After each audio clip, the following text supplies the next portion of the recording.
Jadi ada salah satu cerita di lapak horor itu judulnya Kawin. Itu yang cerita tentang ada hubungan lah antara manusia, lebih tepatnya tuh cerita pesugihan. Oh gitu. Pesugihan ada hubungannya antara manusia dengan itulah satu sosok yang menyerupai seorang perempuan, menyerupai seorang ratu gitu. Dan ya mereka nggak tahu lah, ada perjanjian kayak gitu yang katanya tuh nanti setelah melakukan itu, pihak orang yang melakukan kawin dengan sosok itu tadi itu biasanya akan dapat kayak itu bentuknya butiran emas ya. Banyak kemarin yang nanya, oh emang emas kayak gitu bisa dijual? Cuy, rongsok aja payu gitu kan, rongsok aja laku gitu, apalagi emas. Nih mau jual emas butiran, jual itu pinggir jalan banyak kok, depan toko emas itu ada yang terima emas butir. Tapi gitu. maaf, setelah dia ngasih sesuatu gitu. Iya. Oh. Setelah itu biasanya datangnya itu seperti itu. Bedanya itu lebih ke emas. Emas kayak segede apa ya? Apa namanya? Garam dapur, bukan garam dapur, garam yang kasar itu tuh. Segitu-gitu, Mas, biji-biji kayak gitu. Nah, kayak gitu. Dan banyak yang tanya, banyak yang penasaran juga. Di mana tempatnya? Itu nggak bakalan gue buka lah. Gila kali ya. Lu mau ngapain? Mau ngepet? Ya enggak lah, itu nggak bakalan gue buka. Orang mau nanya kayak gimana pun gitu. Orangnya masih hidup. Okay. Mungkin kayaknya tahu deh orangnya deh. Beberapa kali kesini dulu. Masa sih? Ada namanya, adalah kemarin yang diceritasi kan gue nggak pakai nama asli. Iya sih. Tapi kayaknya tahu. Si itu siapa, si Joni tahu, kenal dia sama orangnya. Beberapa orang itu kenal orang-orang itu. Tapi ya itu tadi lah. Udahlah, anggap aja itu cuman kayak buat pengetahuan aja sih. Tujuannya cerita di lapak horor itu kan sebenarnya kayak buat nge-share satu kejadian atau satu peristiwa. Ya buat diambil hikmahnya gitu, bukan buat dicontoh gitu. Apalagi ada yang terang-terangan kemarin ngaku katanya pengen ngepet gitu kan. Ya, gue nggak peduli dengan orang-orang yang kayak gitu kan. Itu yang kayak gitu nggak masuk hitungan sih kalau buat gue. Makanya udah biarin aja, komen nggak gue balesin, masa bodo amat gitu kan. Sama ada satu cerita lagi sebenarnya, yang harusnya kemungkinan besok ya, setelah kita tag ini besok itu bakal up. Ada tokohnya namanya Pak Mursi, tapi ini udah disamarin semuanya. Pak Mursi dari salah satu kota di Jawa Tengah yang nggak bisa gue sebutin namanya kotanya karena permintaan dari si bapak itu. Dulu tuh dia pernah ada satu kesalahan yang pernah diperbuat waktu masih kecil dan impactnya tuh sampai sekarang. Dimana sebentar, orangnya masih hidup? Orangnya masih hidup sekarang dan kemampuan itu tuh masih ada sampai sekarang. Jadi dulu tuh pernah berbuat kesalahan, kemudian itu tadi ada yang terjadi gitu ya. Dan salah satunya ada satu sosok yang ngedeketin dia, itu sosok anak kecil. Itu ngikutin dia terus main-main waktu kecil tuh jadi teman mainnya. Sementara kakeknya itu tahu dan itu ngebiarin gitu, biarin aja. Dan itu udah makin gede. Mungkin ada satu hal yang kemarin lupa gue sebutin. Pasti ini akan jadi pertanyaan juga. Tokoh si sosok itu namanya Ayu. Anggap aja Ayu gitu ya, namanya udah gue samarin juga, anggap aja Ayu. Nah, pasti banyak yang nanya, si Ayu itu kemana gitu. Ya, itu kemarin nggak sempet gue ceritain, sekalian aja sih. Buat kali aja lo penasaran, sama kawan-kawan di rumah juga penasaran. Enggak, maksudnya si sosok Ayu itu datang ke ngikut sama bapak itu? Iya, ngikut terus dari kecil. Itu kayak gitu kayak jadi temennya sampai akhirnya ya si Ayu itu pergi secara tiba-tiba gitu. Itu setelah Pak Mursi itu menikah itu. Pasti banyak gue sempat cerita ini ke ada temen ya. Terus dia mikirnya, wah jangan-jangan Pak Mursi itu nanti nikah sama Ayu itu gitu. Banyak. Enggak. Jadi meskipun sosok Ayu itu katanya cantik, tapi entah kenapa si Pak Mursi itu nggak ada perasaan sama sekali gitu. Karena Pak Mursi tahu dia itu bukan orang. Oh, gitu dia kan. Tahu, Pak Mursi tahu. Setelah dia makin gede, udah bisa menerima penjelasan dari kakeknya bahwa ini tuh seperti ini sebenarnya. Oh gitu ya. Akhirnya dia pun tahu. Udah dari situ, meskipun mengakui cantik gitu ya, dan Ayu itu baik banget, tapi dia lebih memilih ke jalur yang benar gitu ya. Berarti artinya masa lalunya Pak Mursi ya? Iya, masa lalunya Pak Mursi itu. Milih jalur yang benar, dia menikah dengan orang manusia, dengan orang normal biasa. Dan semenjak pernikahannya itu, si sosok Ayu yang pernah nemenin Pak Mursi dari kecil sampai mungkin usia 20 sekian ya, dia menikah, udah akhirnya hilang begitu aja. Kayak gitu. Jadi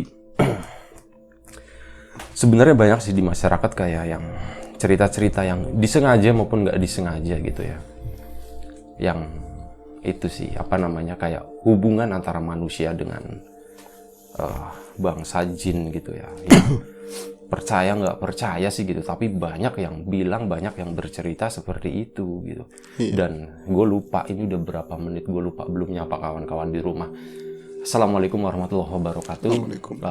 Terima kasih buat kawan-kawan yang udah datang, udah mampir di channel Riam Biru. Masih bersama Bro Ayung di sini. Kita mau ngobrolin sebenarnya satu tema sih yang menurut ya nggak tahu ya, tadi keceplosan aja. Tadinya nggak mau ngobrolin itu, tapi kayaknya ada sesuatu yang menarik sih ya. Gue mau nanya sama Ayung gitu ya. Ayung kebetulan jujur ya, gue akuin dia tuh punya pengalaman yang banyak banget. Banyak banget gue bilang. Makanya itu tadi gue undang ke sini buat partner gue ngomong di sini buat ngobrolin masalah-masalah kayak gitu. Dan gue yakin ada salah satu ceritanya yang udah sempet dia mention sebelumnya. Ya, tentang hubungan itulah, kayak gitulah. Dan ya lu pasti nyambung lah, ada lah pasti cerita. Iya, Ada beberapa kan, salah satunya terserah lu mau cerita yang mana dulu gitu. Yang satu aja sih, hari ini satu aja.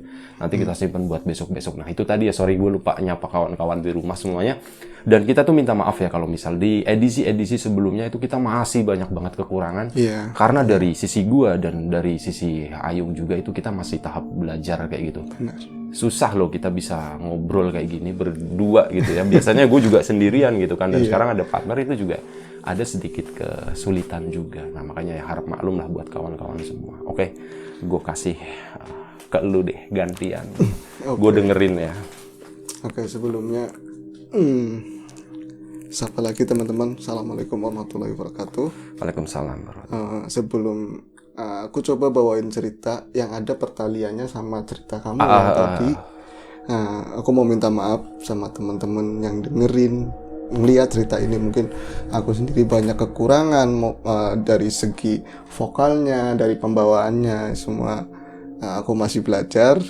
Dan aku menerima semua kritik, saran dari teman-teman gitu. Yang jelas, alhamdulillah saran dan kritiknya itu semuanya ngebangun. Alhamdulillah. Terima kasih buat kawan-kawan semuanya. Langsung aja, ini memang ada sebuah cerita yang mungkin sedikit banyaknya tersambungkan dengan cerita yang kamu tadi bilang ke aku. Tapi kamu kan tadi belum sempat nikah ya? Belum sempat. Belum. Cuman yang sebelumnya kan memang ada praktek pesugihan yang kayak gitu gitu. Iya. Kalau ini ceritanya kayak gini nih. Jadi ada nama tokoh yang mau tak sampaikan, temen gitu, namanya Haryanto. Dia punya istri namanya Lisna. Haryanto itu pada waktu kita dengerin cerita itu kan umurnya kisaran 35 tahun dan istrinya sekitar 28 tahun. Punya anak 4 tahun. Artinya ketika dia menikah itu, ya dia menikah agak muda gitu kan. Sorry, si Haryanto umurnya berapa? 35, punya anak 4 tahun. 4 tahun. Berarti ya mungkin 30 tahunan lah ya menikah. Iya, enggak muda juga sih ya. Umum lah, umur segitu. Iya. Terus awalnya kehidupan mereka itu bisa dibilang sangat bahagia karena menikah pun bukan dari hasil hubungan ya kayak semestinya perkenalan terus jadian, pacaran dan lain-lain, enggak, tapi karena lebih ke perjodohan antara orang tua dan orang tua. Kebetulan di sini orang tuanya Haryanto bergerak di bidang yang sama seperti orang tuanya istrinya. Partner bisnis kayak gitu kali ya. Bergerak di pengadaan alat pertanian. Sama-sama bergerak di bidang itu, mereka merger. Tapi punya lapak atau punya outlet di kota yang berbeda gitu. Tapi mereka sangat akrab berdua. Akhirnya buat entah kadang membangun sebuah bisnis berdua untuk di dinasti bisnis, atau mungkin ya karena sekedar cocok gitu, nggak tahu. Tapi kebenaran Haryanto ngelihat si Lisna cocok. Lisna juga ngelihat si Haryanto, terserah Abi katanya. Abi bapak bukan kamu, ya kan. Gitu. Akhirnya mereka menikah. Tapi karena memang catatannya, kalau misalnya ya banyak sih, nggak semuanya, tapi orang-orang yang memang notabene-nya dia nyaman karena perolehan orang tuanya gede, cenderung dia jadi anak yang lebih senang nerima gitu. Jadi dia hari-harinya kayak anak muda, nggak ikut nimbrung di usahanya orang tua atau ingin berusaha sendiri. Dia cuman kuliah, bahkan kuliah aja putus. Lebih senang motor-motoran dan lain-lain. Maksudnya bandel kayak gitu. Bandel, iya.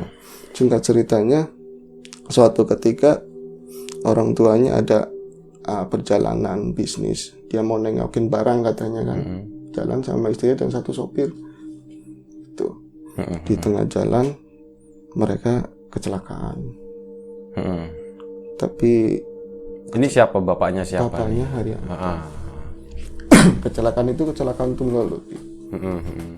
Di jalur yang kata yang menyaksikan, jadi yang menyaksikan kejadian itu, saksi itu sepi, justru sepi. Kejadiannya sepi, nggak ada hujan, nggak ada ini, justru mereka kecelakaan. Nah, supir itu memang selamat, kondisi mobil paling lecet-lecet seperti itu, tapi kedua orang tuanya meninggal. Nah, udah kebayang kayak apa. Saat itu sih dia ada kesedihan yang siapa sih orang tua yang meninggal anaknya nggak sedih gitu kan. Itu udah nikah belum waktu itu? Udah nikah. Oh, udah nikah. Udah nikah gitu. Akhirnya dia kan mau nggak mau melanjutkan usaha orang tuanya. Kalau secara alamnya terdohir gitu kan, memang dia nggak pernah berkecimpung gitu kan. Dia awam masalah pergerakan bisnis orang tuanya, paling dipandu 1-2 orang yang tadinya udah ikut sama orang tuanya gitu kan. Nah, entah seperti apa itu, bener-bener abis orang tuanya meninggal itu truk makin hancur usahanya, sama sekali hancur gitu lebih. Jadi penjualan marit-marit, ternyata memunculkan hutang piutang, terus kredit bank dan sebagainya. Intinya pilot seperti itu, terus dia sampai benar-benar nggak ada lagi yang bisa diinin, cuma tinggal rumah gitu. Akhirnya kalau udah kayak gini caranya, mereka sepakat berdua dan sering-sering ke orang tua istrinya gitu kan. Awalnya sih bagus, orang tuanya sebagai orang tua, ya udah kamu kesini aja, nanti diusaha. Istrinya kan masih oke kan, bisnisnya masih jalan ya, masih jalan gitu. Akhirnya mereka pindah, rumahnya juga gede, rumah ya orang punya kan. Dia di sana coba belajar dagang, belajar ini ngelola bisnis di mertuanya gitu. Tapi kan semua yang berjalan kadang nggak sesuai dengan harapan gitu kan. Justru terjadi clash sama kakak-kakaknya. Kakak-kakaknya memberi infus ke orang tua yang perempuan. Akhirnya dia malah tertekan, singkat ceritanya dia terusir dari rumah. Si Haryanto itu. Karena istri bagaimanapun suami kan segalanya buat dia kan. Apalagi dia udah mulai punya anak dan lain-lain, dia ikut sama suaminya. Kalau gini caranya dek, aku lebih baik buat tinggalin semua hal-hal pahit yang ada di sini, kita mulai yang baru lagi, kita pindah ke Jakarta. Gitu. Istrinya mau. Dan akhirnya mereka pindah ke Jakarta. Itu dari nol ya. Dari nol, rumah yang di sini sisa rumah tinggalannya orang tuanya dijual, dia mulai berusaha di bisnis online, terus bisnis-bisnis yang lain gitu kan. Tapi semuanya benar-benar gagal. Amblas sama sekali. Akhirnya dia belajar kan ke belakang. Oh ya, dulu aku seperti ini, aku kurang kayak seperti yang lain, makanya aku hasilnya seperti ini gitu kan. Dia menyadari kesalahan-kesalahannya. Tapi anak gede, istri juga kebutuhan kehidupan harus berjalan gitu kan.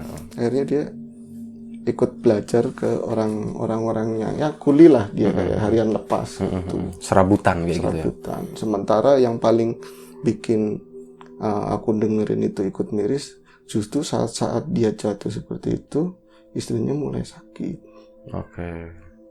Anaknya mulai gede, ya usia menginjak 3 tahun gitu kan. Istrinya justru sakit. Jadi apa ya, kalau diceritain waktu itu sakitnya justru aslinya anehnya begini, dia kan memang ikut KB, bukan kita mendeskripsikan KB itu nggak bagus, KB bagus gitu, tapi ada beberapa orang ketika dia ber-KB terus entah melalui jarum suntik, implan dan lain-lain justru menimbulkan efek kayak efek samping lah, efek samping, dia kayak keputihan gitu kan, bau, maaf, di organ intimnya bau. Tapi ini nggak kayak biasanya kan berangsur antara 1 atau 1,5 bulan gitu kan. Kalau dia justru makin parah. Jadi anyir, otomatis Haryanto nggak bisa dong berhubungan kayak gitu. Jadi udah ada keadaan tertekan, istri sakit seperti itu. Penjelasan dokter juga nggak bisa ngasih solusi. Sementara yang buat berobat jadi nggak punya. Iya. Jadi upaya medis udah dilakuin dan ya mungkin untuk sesi lanjutan kali ya, karena ada keterbatasan materi tadi, akhirnya ya boleh dibilang kayak di stop kayak gitu ya. Akhirnya dia tetap melanjutkan hidup, hari-hari harus berjalan.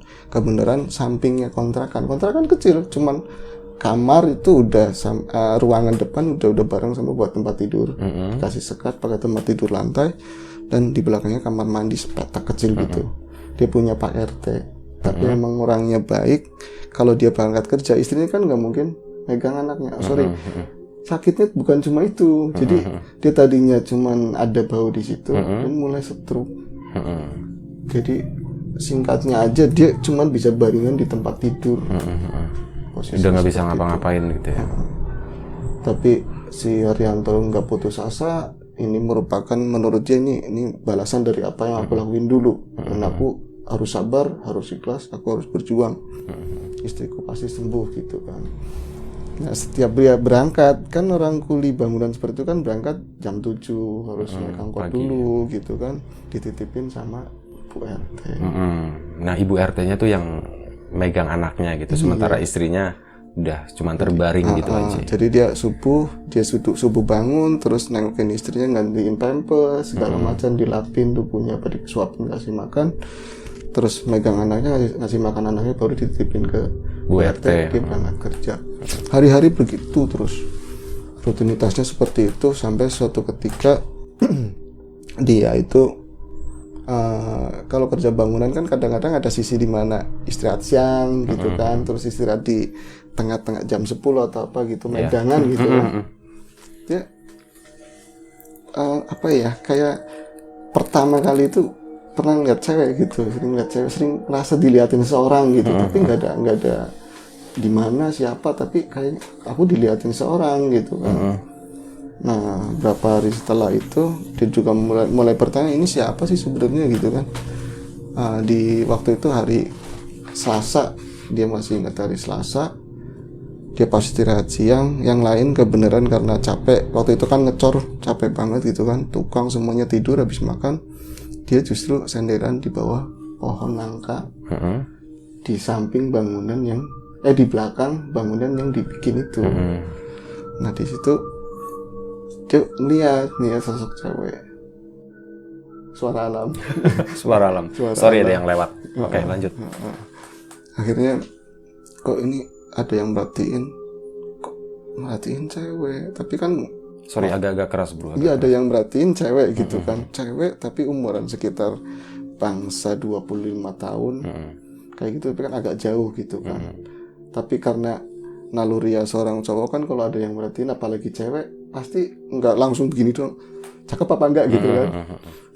Kalau dari bentuk fisiknya, menurut keterangan dia saat itu, cewek rambutnya panjang, pakai gaunnya apa sih namanya kalau yang segini nyambung sama rok yang segini? Ya udah pakai dress aja gitu. Pakai dress gitu kan? Pakai dress. Juga nggak tahu namanya apaan. Dia senyum ke arah dia gitu. Sepan kali ya, rok sepan. Udah gitu, apa aja itu. Iya. Dia senyum ke arah dia. Dia kan kok cewek cantik begitu, tubuhnya itu bagus menurut dia saat itu kan, menurut pandangan dia tubuhnya bagus, cantik, terus kayaknya juga bukan orang susah. Kok ngeliatin aku senyum. Ini bukan ke aku nih, mesti dia nengok ke belakang kan, ngeliatin siapa sih. Kok ngeliatin aku gitu. Dia senyum, dibalas senyum. Paling pertama gitu, seneng gitu. Nah, hari berikutnya dia misalnya makan di warung, kan warteg tempel gitu kan, kayak bedeng-bedeng warteg temporal gitu kan. Terus dia makan di situ, keluar dari warteg ketemu lagi, kayak seakan-akan dia lewat dari mana gitu, terus udah mulai ada sapaan, Mas gitu. Kalau orang-orang Jawa kan tetap aja walaupun manggil ke lebih muda Mbak ya kan. Oh ya Mbak gitu. Iya Mbak, dari mana? Situ gitu kan katanya gitu. Kok cantik banget, mulai kerasa cantik banget. Tapi yang lain kayak nggak peduli kan. Kok cantik banget? Ah enggak, itu biasa penglihatan gitu, maksudnya cantik orang juga orang cantik banyak, tapi aku harus yang lebih ini, harus fokus, harus kerja gitu. Akhirnya hari-hari berjalan terus, kemudian ada pertemuan sama si cewek itu lebih instan ya. Entah keadaannya lagi apa, terus pada satu ketika dia jalan malam karena ada pikiran yang kalut, dia mikirin istrinya seperti itu, kasihan apa dan lain-lain. Kalau orang gajian bangunan kan malam Kamis ya. Kamis dia malam Jumat biasanya ya main kartu sama teman-teman, diizin keluar. Mau kemana toh? Yanto kan namanya. Lah moto dulu, keluar dulu aku tak golek angin kayak gitu kan. Keluar dulu saya mau cari angin gitu. Akhirnya jalan, di dekat situ ada kayak semacam taman kota, ada bangsal warna putih yang dari besi kan gitu. Dia duduk di situ, udah mikirin yang tentang beban hidupnya, tapi dia kudu sabar, kudu ini. Itu pas dia nengok ke kanan itu ada ceweknya. Ada cewek itu. Dia pakai tas kecil gitu kan. Habis turun dari angkot. Nah, habis turun dari angkot terus dia kayak gitu, Mas, seperti itu kan. Karena udah sering ketemu. Iya, sering ketemu. Oh, Dek, kayak gitu. Loh kok di sini gitu. Oh, di sini gitu kan. Akhirnya karena udah sering ketemu, si Yantonya bangun, si cewek yang tadinya arahnya ke sini, jalan trotoar kemari, dia ke taman. Katanya, "Oh, di sini, Mas." Iya, lagi cari angin, Dek. Terjadilah obrolan di situ. Nah, tadi di sini suasananya ya, yang tadinya itu dia jauh ngobrol tinggal tegur sapa jauh, ada udah berdesir kayak apa perasaannya dia, itu dekat seperti itu. Makin kayak expose kan kecantikannya si cewek itu di saat dia haus ya kan. Nyetrum lah pokoknya. Nyetrum, iya, nggak pernah dipegang istri sakit seperti itu, tapi dia terus, aku nggak boleh terpikat, ini semua biasa gitu kan. Tapi dia intinya masih ingat sama istrinya. Iya, masih seperti itu, masih ingat sama itu. Tapi semakin dia menjauh, semakin dia tertarik dalam banget. Kayak dia punya kecantikan yang apa ya, deep gitu loh, di dalam begitu. Ngelihat senyumnya gimana, ngelihat ininya gimana, dan perasaan nyaman pertama dia duduk itu perasaannya jadi nyaman, tenang, beban hidup itu hilang sama sekali. Akhirnya singkat ceritanya dia ngobrol, tapi oh iya, suasananya yang rasa dia katanya agak dingin gitu. Sering ada perasaan dingin, terus ada anginnya tiba-tiba seperti itu. Akhirnya si cewek itu lalu dia coba, ya kamu pulang kemana, rumahnya di mana? Rumah saya nggak jauh Mas gitu kan, tak anterin ya pulang ya, kalau nggak ngerepotin monggo gitu. Bla bla bla, ternyata rumahnya emang nggak jauh, dia emang anaknya orang punya di sana. Katanya orang tuanya lagi tugas keluar kota. Dia ngobrol di taman, nggak tahu setan apa yang nempel sama dia nyaman sekali, si cewek juga ngerasa nyaman, interest sama dia, dengar cerita kehidupannya dia itu. Ya awalnya sih ngasih sabar ya Mas, ini cepat berlalu, semoga istrinya cepat sembuh kayak dulu lagi, yang cerita-cerita itu buat pengalaman. Itu nyaman itu akhirnya tanpa sengaja terjadi seperti itu. Terjadi sesuatu. Sorry, agak kenceng. Nanti ntar lu di ini lagi. Oh iya. Jadi terjadi sesuatu. Diprotes. Terjadi sesuatu. Ya singkatnya, ya tahulah mesti kita udah sama-sama dewasa, sampai mereka berhubungan badan. Tapi aku tak ceritain, nggak apa-apa, kita udah sama-sama gede ya. Di situ dulu waktu dia masih sama si Lisna itu, Lisna belum sakit gitu, karena sering pikiran, sering dari konsumsi cara hidup yang kurang sehat. Untuk berhubungan kayak itu nggak sehebat itu loh. Tapi sama si perempuan ini dia kayak ngerasa powerful, luar biasa, baru pokoknya keindahan hubungan suami sama istri seperti itu, tapi luar biasa hebat di situ. Setelah itu dia selesai si cewek itu nggak ada. Entah ke dapur entah kemana kan. Cuman di situ rasa bersalahnya gede banget, dia nangis, dia merasa bersalah sama istrinya. Tapi gimana ini udah terjadi kok aku nyampe seperti ini, harusnya aku lebih ini kan. Pas ceweknya datang, si cewek itu datang kan kayak pakai handuk begitu kan, kayak di film-film. Nah terus, kenapa mas? Enggak, tapi kalau melihat cewek itu penyesalan hilang lagi, adanya hasrat semua seperti itu. Itu berlangsung hampir setelah itu. Tadinya kan setiap malam Jumat, berangsur jadi 2 kali, ada malam Minggu. Makin sering. Makin intens, iya makin intens seperti itu. Nah aku flashback ke istrinya, dia justru penderitaannya semakin berat. Artinya dari pertama sakit yang sininya bau, apa itu udah menjalar. Jadi kalau orang lain ada stroke, penalaran empirisnya, medisnya juga seperti itu karena apa. Kalau ini penjelasan medis juga enggak sinkron gitu loh. Apalagi sama yang di kemaluan dan di wajahnya mulai ada penampakan aneh keriput. Jadi kayak nenek-nenek hijau itu. Jadi lebih tua gitu. Lebih tua dan bau seperti itu. Bahkan anaknya aja jarang sekali mau dipanggil. Tadinya kan anaknya masih mama Atit. Kalau enggak, sama sekali enggak mau deketin mama. Sorry bro, suaranya agak kencang bro. Iya oke. Nah, mama sakit, anaknya tadi bilang kayak gitu kan. Nah dia istrinya itu ternyata di sana di alam bawah sadarnya dia justru mulai ada mimpi-mimpi aneh gitu loh di sana. Dia kadang kayak merasa di sebuah rawa-rawa seperti itu. Ada rawa-rawa, tapi rawa itu benar-benar gelap. Rawanya padahal nggak malam gitu, tapi gelap. Tapi banyak alang-alang seperti itu, airnya agak kotor, tapi di situ lintahnya banyak banget lintah di situ. Yang dia ceritain banyak lintah seperti itu. Tapi sebentar lalu ini panorama mimpi itu berubah gitu, tahu-tahu rumah bagus kayak gitu. Nanti kayak gitu lagi. Tapi di sana dia melihat suaminya dia masuk ke lorong, ada rumah bagus, bangunan macam-macam komplit berserta isinya gitu kan. Tapi di bagian belakang kayak banyak orang kerja gitu. Banyak orang kerja bangun apa, tapi di situ ada mandor-mandor yang sangat galak. Mau minta minum, mau minta makan gak boleh, apa penyiksaan yang demikian hebat sampai si kuli-kuli itu berdarah. Dan salah satu yang ada di situ suaminya. Bukan siapa? Mertuanya. Oke. Mertuanya, dua-duanya gitu. Itu sering terjadi kayak gitu. Pada satu ketika mimpi seperti itu lagi, orang tuanya kayak lagi nggak kerja di sana gitu, tapi dua-duanya ngadep ke dia, kayak backgroundnya gelap kayak gitu. Tapi si orang tua yang laki kayak ada penyesalan yang sangat. Sorry kawan-kawan, tadi videonya sempat keputus. Biasa ada limitasi 30 menit, cuman ya guanya nggak ngeh gitu ya, dan ternyata udah putus gitu.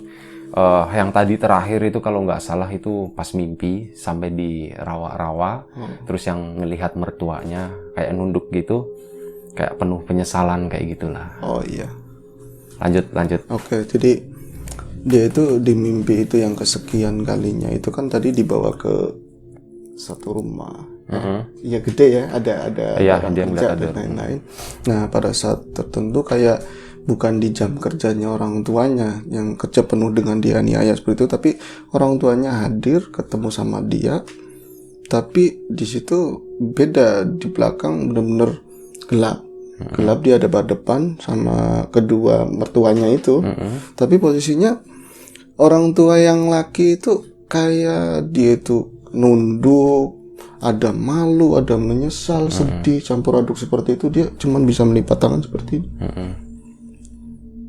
Enggak bersuara sama sekali, tapi justru yang menyampaikan sesuatu itu istrinya.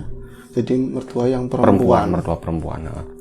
Dengan kayak gimana dia menyampaikan, mulutnya bergetar, setengah bergumam, bercampur tangisan yang seperti itu. Dia bilang gini, "Du, seharusnya itu nggak seperti ini," gitu. Maksudnya Bu, maksudnya mak gitu kan, kamu sebenarnya nggak harus kayak gini, dan saya juga sebenarnya nggak seperti ini gitu. Maksudnya apa? Aku nggak bisa jawab, terus jauh, pas hilang gitu. Kebangun lagi dia. Nanti dibangun dia nangis kayak gitu. Kalau pas Haryantonya ada di rumah, misalnya malam kan sering di rumah, kadang di rumah gitu kan, dia ada apa sih dek kayak gitu kan, enggak ada apa-apa kayak gitu. Enggak, kamu cerita aja. Enggak ada apa-apa gitu. Nah next di sisi Haryantonya, pada satu ketika dia hadir ke ceweknya itu, ke rumah ceweknya itu. Nah dia kan juga punya keluarga, punya ibu, punya bapak, punya saudara-saudara banyak gitu kan. Yang pas di awal-awal itu mereka keluar kota. Dia pulang gitu. Kalau kayak kata Haryanto kan, alah ada mertua jadi nih gitu kan. Nah, terus akhirnya dia itu ketemu sama mertuanya, bukan mertua, orang tuanya si cewek tadi ya. Itu dia didudukin, kalau kata orang Jawa itu ditanjak gitu kan. Ditanjak ya. Ditanya-tanyain seriusnya sampai apa. Bilang gini, nak gitu kan, sehat gitu. Nggih pak, alhamdulillah. Enggak. Dia nggak biasa kayak gitu sih, orang namanya bukan anak biasa ngaji dan sehat pak ini ya. Terus kamu kerja di mana? Haryanto kan? Bapak tahu nama saya? Ya anak saya kan cerita gitu kan. Terus kamu kerja di mana? Saya kuli bangunan pak. Oh kuli bangunan bagus, anak muda kerja keras, keringetan ya toh bu gitu. Iya pak, bapak juga dulu pernah kan gitu kan. Terus iya kuli bangunan kerjaan bagus. Oh iya istrinya lagi sakit kan gitu kan. Loh kok? Oh bapak ngerti, tapi kali ini kan gak diungkapin, pasti yang cerita itu juga cewekku gitu kan gitu. Iya sih anakku cerita istrimu lagi sakit, kamu yang sabar, hebat bu. Udah ini dapat ujian yang hebat, tapi mau kerja dia masih ngayomin sama istrinya, perhatian sama anaknya. Kamu hebat banget. Enggak, nah gini maksudnya, bapak ini sebenarnya pulang ke sini bukan karena hari-hari emang jadwal waktunya pulang, masih banyak pekerjaan, tapi emang mau ketemu kamu. Haryantonya geser kan duduknya. Kok ketemu aku, jangan-jangan ada yang bilang-bilang aku begini, pembantunya apa siapa gitu kan. Katanya enggak, cuman bilang gini, ini nak, ya toh bu, ini sama ibu disaksiin, ada anakku juga. Kalau udah sering jalan bareng kayak gini kan orang tua nanya wajar, takutnya tetangga pada ngomong yang nggak enak gitu. Ini anakku itu jujur saja suka sama kamu. Dia pura-puranya kan style nggak ngerti kan. Masa sih pak, kok suka gimana pak? Nih itu anakku tanya sendiri, dia suka sama kamu. Enggak pak, aku kan udah punya istri. Maksudnya arahnya kemana ini gitu kan. Kamu mau nikahin anak saya kayak gitu. Langsung toktel dia. Terus tapi saya udah punya istri. Ini udah apa-apa, orang laki itu bebas gitu. Waduh kata dia gitu kan. Bagus ya bapak aja langsung disikut begini sama istri yang ini. Bapak juga istrinya nggak satu gitu sama diam bu, ini lagi ngomong kata dia gitu, nyeruput lagi kan tubruk gitu kan. Terus gini, kamu mau enggak, pertanyaan itu aja, kamu mau enggak sama anakku? Aku semua keinginan anakku tak kabulin. Semua, aku nggak pengen anakku yang satu-satunya itu sedih. Dia suka sama kamu, pertanyaannya kamu mau nggak nikah sama ini? Lagi pula, ini aku bukan mau ngecilin ekonominya kamu dan lain-lain. Kamu itu kan kerja segitu, hasilnya berapa? Cuman kuli. Lah istrimu kan perlu pengobatan. Anaknya juga perlu perhatian. Kalau kamu kayak gini, ini kalau maaf aja, kamu bersanding sama anak saya menikah, ya kan? Kita kan bisa nginfus kebutuhan kamu buat berobat. Kamu juga hidupnya bisa, taraf hidupnya bisa naik, bisa anaknya ya kayak hari-hari bisa berjalan lebih baik dari ini. Gini, diminum gitu kan, gini kan, makan cemilan gitu. Diminum. Iya. Terus ya Haryanto kan kalau digituin gitu kan, ada dia langsung keinget penderitaannya istrinya yang nemenin selama ini, kesabarannya dan lain-lain. Di satu sisi dia juga emang ini yang aku tunggu, nggak mau muter-muter lagi gitu, batinnya tarung begitu kan, batin pikiran batin gitu akhirnya. Tapi gini pak, makasih banget Bapak ngomong terus terang gini sama saya gitu, tapi saya mohon kasih waktu, jangan lama-lama, mau nimang cucu ibu, cucu begitu kan, adatnya orang dulu kan begitu. Iya Pak, nanti saya kasih tahu secepatnya.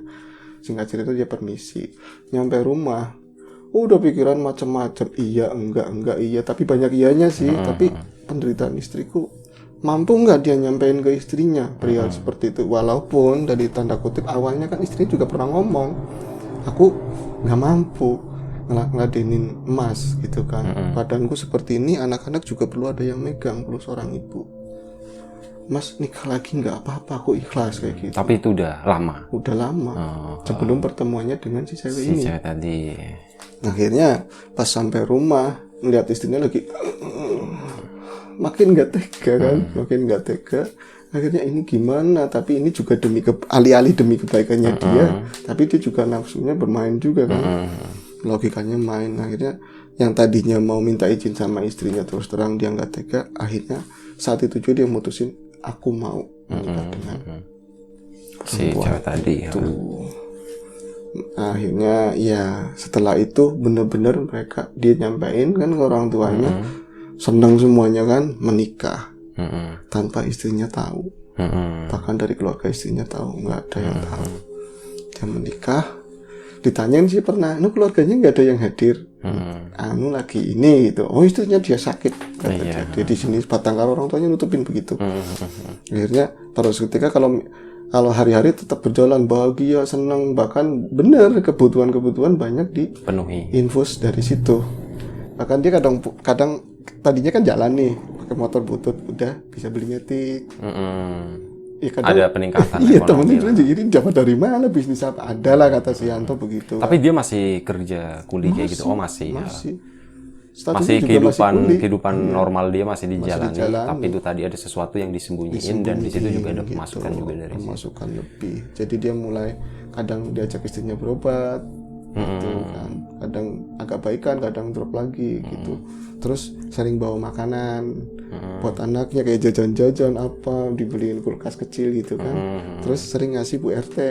Iya, karena udah ngebantuin. Kadang-kadang makanan cepat saji atau apa gitu. Nah, next ada kadang-kadang begini, di titik normal kadang-kadang nggak nyaman. Iya, kadang orang merasa begitu kan, merasa bersalah. Nggak nyamannya tuh merasa bersalah. Enggak, maksudnya hari koro datar banget kayak gini loh. Oh, flat ya. Flat datar banget gitu. Tapi dia coba makin kesana, kadang aku harus buka sama istri, nggak mungkin aku nyimpen ini selamanya gitu kan.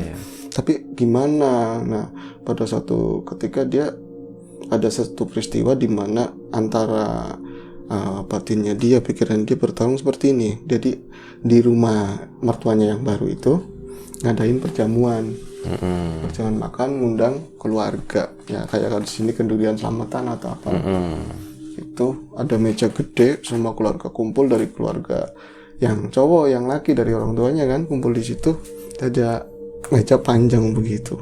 Sorry, keluarga laki cowok emoji. Keluarga istrinya maksudnya. Iya, keluarga yang lakinya, cewek itu tadi ya.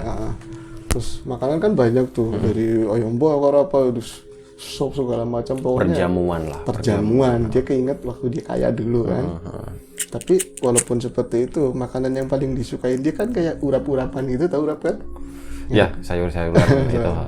Akhirnya, Mas, ini kesukaanmu loh sayang, kata istrinya. Kok tahu gitu kan? Kok ngerti? Ya tahu lah, apa yang nggak tahu dari kamu gitu kan. Akhirnya dia makan saking lahapnya. Itu di tengah makan dia kesedak kangkung.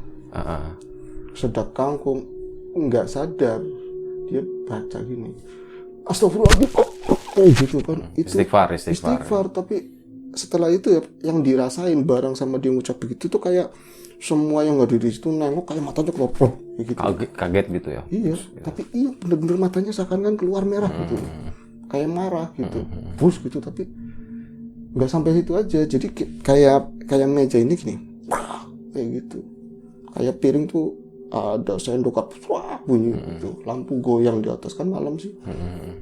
Terus yang diinjak tanahnya juga kayak gitu. Terus dia coba, kok begini apa? Tapi istrinya langsung megang tangannya, semua tuh buyar lagi. Kenapa Mas? Kenapa sih sayang? Kayak gitu. Dia merhatiin sekeliling, kok biasa kayak tadi, perasaan aku aja gimana. Enggak, ini udah, enggak apa-apa, kamu kenapa sih kayak gitu. Itu udah mulai dari yang seperti itu, dia kepikiran malamnya. Bahkan yang tadinya rutinitas biasa suami istri, dia agak janggal, tapi selalu di move sama istrinya, enggak ada apa-apa gitu. Tapi di paginya itu tadinya biasanya dia di depan tuh ada depan kamar sendiri itu kan ada air mancur, ada ikan-ikan gitu sama kembang-kembang gitu kan.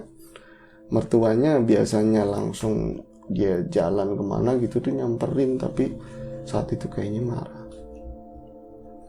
Jadi nemuin menantunya sama anaknya, dia bilang gini, Yanto, kayak gitu. Sama cewek juga ada, sama mertua yang perempuan. Kamu itu ngecewain bapak kayak gitu. Maksudnya gimana pak? Semalam kamu ngecewain bapak. Lihat kamar bapak sama ibu. Ini ditarik seperti ini. Kebakar, kamarnya kebakar. Bener-bener gosong, gak ke tembok-temboknya seperti itu. Tapi kecewa apa gitu kan? Ngecewain yang mananya gitu kan? Kenapa kecewa apanya pak? Dan tuh salah apa pak gitu? Kamu udah ngecek, tanya sama istrimu kayak gitu. Langsung jalan. Jadi kepikiran, tapi istrinya selalu bener-bener sosok yang gimana gitu kan. Gak apa-apa yang nanti aku yang ngomong sama papa. Bapak memang begitu, paling lilin apa seperti itu ngomongnya. Tapi kan setelah kejadian itu, si Antonya mulai ada pertanyaan sendiri yang nggak terjawab gitu. Ini ada apa ini? Diurutin kejadiannya kan. Aku makan, aku ngucap istighfar. Yang aku lihat di mataku, mereka marah, matanya melotot merah. Tapi kata istriku enggak. Piring bergerak gitu, meja seperti itu katanya enggak. Tapi dikuatin lagi, kamarnya terbakar gitu. Apakah ada kaitannya antara kejadian malam itu sama paginya mertua ngomong kayak gitu? Dia mulai ada sesuatu yang dipikirkan lebih gitu. Nah, di sisi lain, di sisi istrinya, keadaannya makin parah. Jadi kayak di muka-mukanya itu yang tadinya keriput-keriput itu mulai ada kayak ruam-ruam merah di sini juga, ruam-ruam merah, gatal terus kayak basah gitu, mulai keluar kayak bintik-bintik nanah gitu. Kalau stroke kan nggak akan kayak gitu. Jadi Yanto dengan pikiran yang seperti itu ketemu istri yang seperti ini, kayak ini diklikin gitu loh. Kok istriku ini bukan stroke. Yang anyir sini udah biasa gitu kan. Ini bukan stroke, ini penyakit apa ya istriku begini. Jadi kondisi istrinya itu di sisi lain kondisi istrinya makin drop. Jadi bukan cuma penampakannya semakin tua keriput gitu, tapi di hampir semua bagian tubuhnya itu kayak ada ruam-ruam gitu, merah-merah kayak gitu. Tapi tengahnya kayak ada apa sih? Nanah ya. Jadi kayak apa sih, kayak anak kecil tuh penyakit cacar tapi merah gitu kan. Pinggirannya merah. Iya, dia bau terus basah. Hari berganti itu yang di tengahnya kayak muncul something tini hais gitu, kayak beratung kecil gitu. Sampai sejauh itu. Artinya gini, Haryanto mulai mengkaitkan antara kejadian dia di rumah istri yang baru sama istrinya, kondisi istrinya. Kenapa seharusnya kalau secara medis ada pengobatan yang kata diagnosa dokter itu harusnya ada perbaikan dan penyakitnya ketahuan ini. Udah ketahuan ya penyakitnya. Harusnya tambah bagus, bukan tambah seperti ini. Diobati sama aja tapi malah justru tambah parah. Justru tambah seperti itu. Sementara kalau istrinya yang tadinya masih bisa miring buat megang anaknya atau ya sekedar geser gitu, itu nggak bisa sama sekali. Sampai suatu ketika coba dimiringin sama suami, di sininya belatung semuanya. Bukan, jadi kulitnya itu letek, ngelupas gitu. Saking lamanya dia tidur di situ. Tuh. Itu dia udah mulai ngerasa Haryanto nggak nyaman, mulai pikirannya kok ada kaitannya nggak sama kejadian ini. Dia udah mulai logikan, dimain apakah ini kesalahan aku. Terus kenapa kok begitu? Istighfar apa? Gara-gara istighfar kok ini? Sorry, ada kenceng. Ya dia ngucap istighfar lagi ke sedak itu kok jangan-jangan karena istighfar. Aduh, ini something happen kata dia gitu kan. Ini sesuatu yang janggal gitu. Di sisi lain ada desas-desus di luar. ada desas-desus di luar begini. Apa tadi kan aku bilang Haryanto kadang bawa makanan cepat saji, kayak bolu atau apa itu dikasih sama Bu RT. Suatu ketika di malam tertentu ada acara ya kayak hari besar Islam gitu kan, undang Habib, undang Kiai gitu, undang ya ulama lah kayak gitu. Ulama, nah karena biasanya kalau tokoh-tokoh yang biasanya andilnya paling gede di situ lingkungan itu kan tetap pengen ditamuin sama para itu ulama itu. Taruhlah si kiai itu datang ke rumahnya Pak RT, seneng dong, siapa yang nggak seneng minta didoain ini itu. Terus karena makanan kemarin masih di kulkas, makanan terbaik harus dikasih orang terbaik menurut pikiran dia kan, akhirnya disuguhin ke itu ulama tadi, ke kiai tadi lah, nggak aja lah.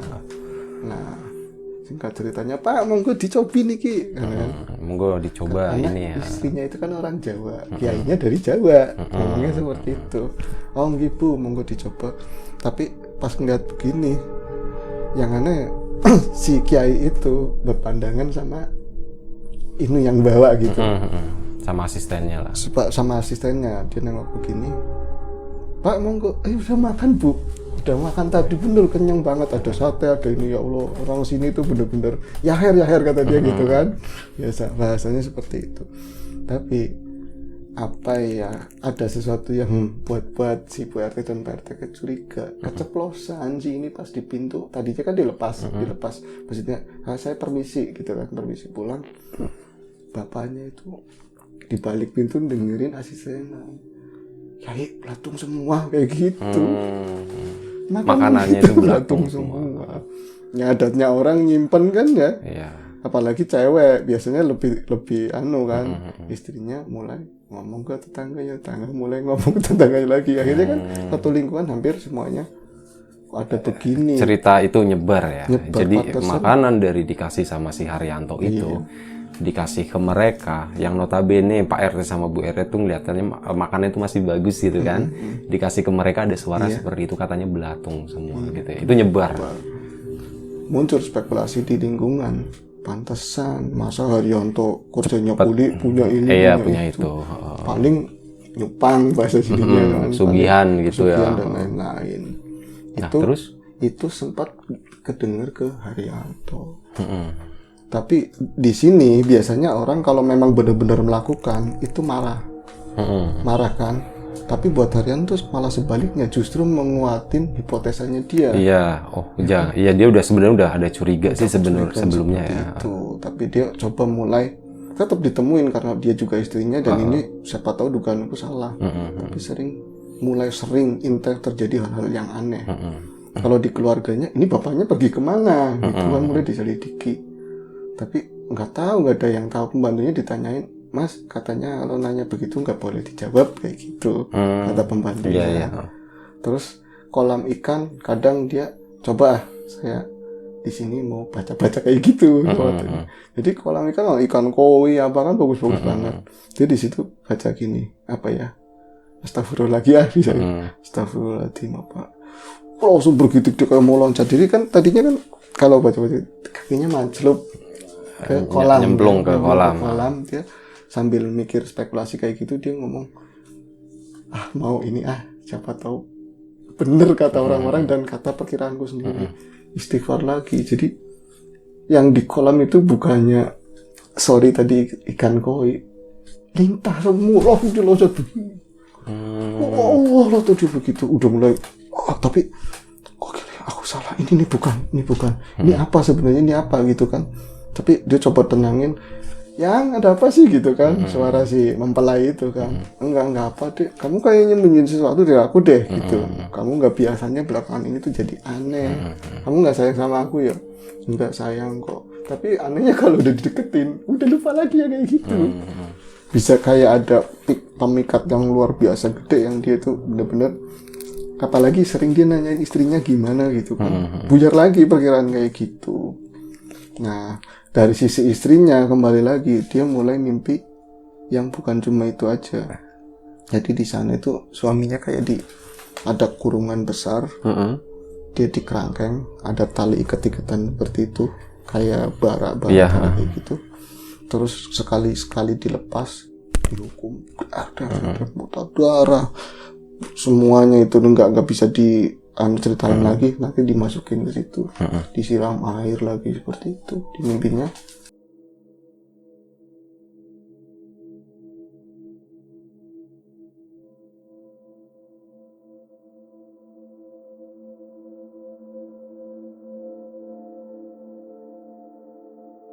Istrinya mulai mimpinya tambah hebat gitu kan, lihat suaminya di sana disiksa, dikerangkeng, diapa-apain gitu. Tapi di sana juga dia ketemu sama sosok kiai gitu, sering dikasih kiai itu. Sorry ya, setelah itu gitu, kiai yang ketemu sama Bu RT. Oh iya. Setelah dia udah sehat kemarin gitu kan, orangnya begini-begini itu kiai yang ini. Jadi dia ngomong, yang sabar ya dek, yang sabar ya Ndu, kamu banyak-banyak istighfar, banyak-banyak istighfar, minta pertolongan sama Allah. Kamu banyak kesalahan atau suamimu banyak kesalahan, kamu minta ini, insya Allah ini berakhir kayak gitu. Nah, sering itu di mimpi. Itu dalam mimpinya si kiai itu bilang kayak gitu. Si perempuan itu istrinya Haryanto. Tapi kan saat itu ketahuannya kan kemarin. Enggak yang bilang sering istighfar kayak gitu. Iya kiainya. Kiai yang datang ke rumahnya Bu RT. Gitu. Itu dalam mimpi istrinya. Dalam mimpi istrinya. Tapi di sisi lain kecurigaannya semakin makin begitu, kiai itu sendiri punya inisiatif buat main ke rumahnya Haryanto di sesi berikutnya. Kenceng. Iya enggak, si kiai itu di sisi lain juga dia punya inisiatif ingin menolong si ini ya. Iya, Haryanto dan keluarganya itu. Kebetulan dia ada acara. Kalau ini kan ada runtinan pengajian apa gitu, dia datang ke Jakarta, dia mampir ke situ. Jadi dijelasin, dia bisanya ngomong ke RT gitu. Ke Bu RT. Iya, Pak RT, Bu RT ya. Bu RT enggak bisa dipercaya kan biasanya. Pak RT bahwa sebenarnya kejadiannya seperti ini. Awas lo, Bu RT biasanya nggak bisa dipercaya. Kita harus diralat. Enggak. Aku nggak mau bercanda gitu kan. Akhirnya dia cerita sebenarnya kejadiannya seperti ini gitu. Jadi ini ya nyebrak durasi ya. Jadi aslinya di masa lalunya si orang tuanya cowok itu, dia itu punya perjanjian gaib. Orang leluhurnya Haryanto pernah perjanjian gaib dengan motif kekuatan dan kekuasaan. Itu bersinergi dengan makhluk seperti itu. Dan dari bangsa siluman lintang. Ajaibnya itu gitu.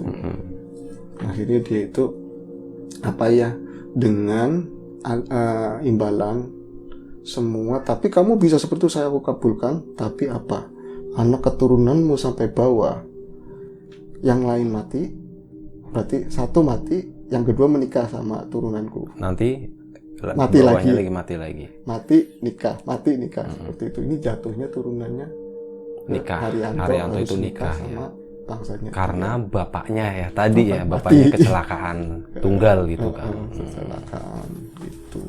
Itu seperti itu, dari bla bla bla, akhirnya itu diobatin. Tapi ini kan nggak semudah itu. Kalau misalnya, ya maaf bukan merendahkan bangsa kayak gitu, kayak yang sekelas yang gurem-gurem itu kan didoain bisa keluar. Kalau udah perjanjian itu urusannya ini. Sampai dia ngadirin si kiai, ngadirin gurunya lagi dengan inisiatif. Dan si Haryanto didudukin, dia langsung kayak diruqyah, diapain itulah. Singkat ceritanya seperti itu. Tapi di luar sana Haryanto itu pernah ada perjumpaan sama mereka pada saat pertama kali diruqyah. Dia ada kadang-kadang batinnya kalah, pengen kesana lagi. Di sana ketemu bukan rumah seperti itu.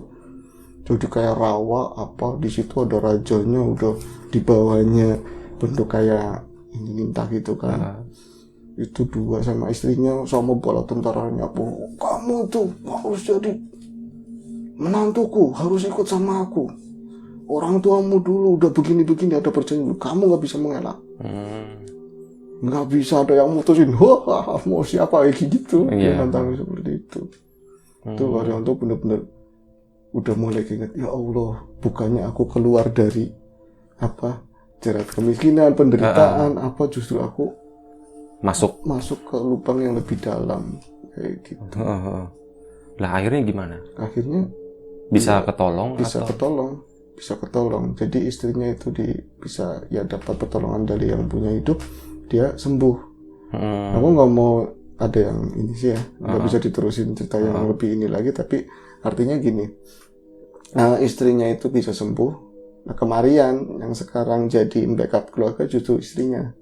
Dia sembuh, dia bisnis online seperti itu kan. Online-nya jalan ya. Online-nya jalan, diterusin yang usaha yang pertama gagal itu, online-nya jalan. Terus suaminya justru yang stroke.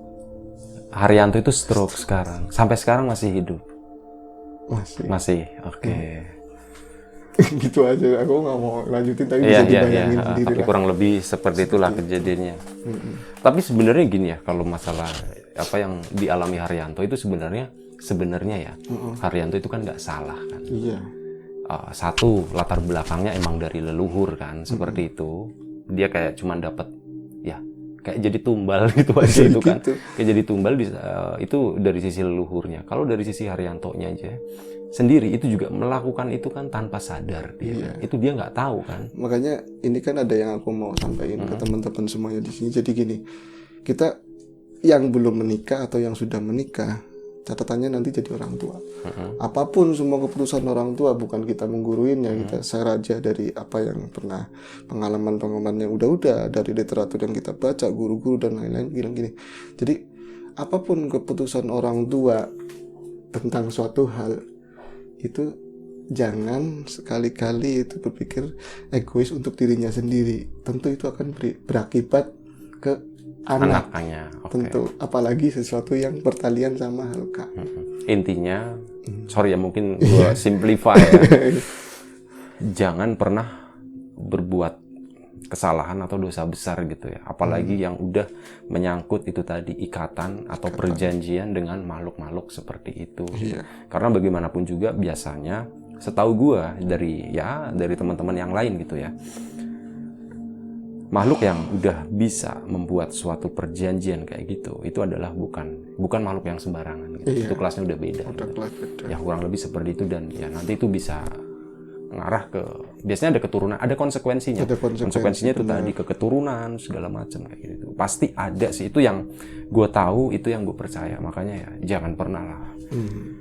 Jangan pernah bermain dengan ada hukum kausatif sebab akibat gitu. Pokoknya gitulah. Ya nanti kedepannya bakal ketahuan seperti itu sih.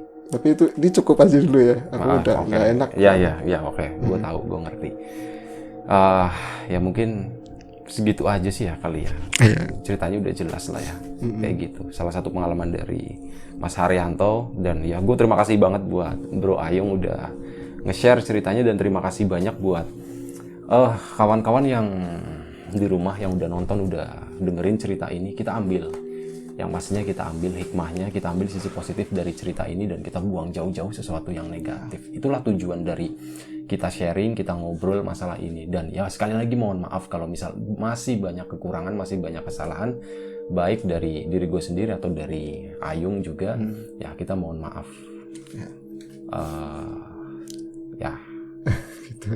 Selanjutnya adalah seperti biasa, gue mengucapkan banyak-banyak terima kasih buat kawan-kawan semuanya.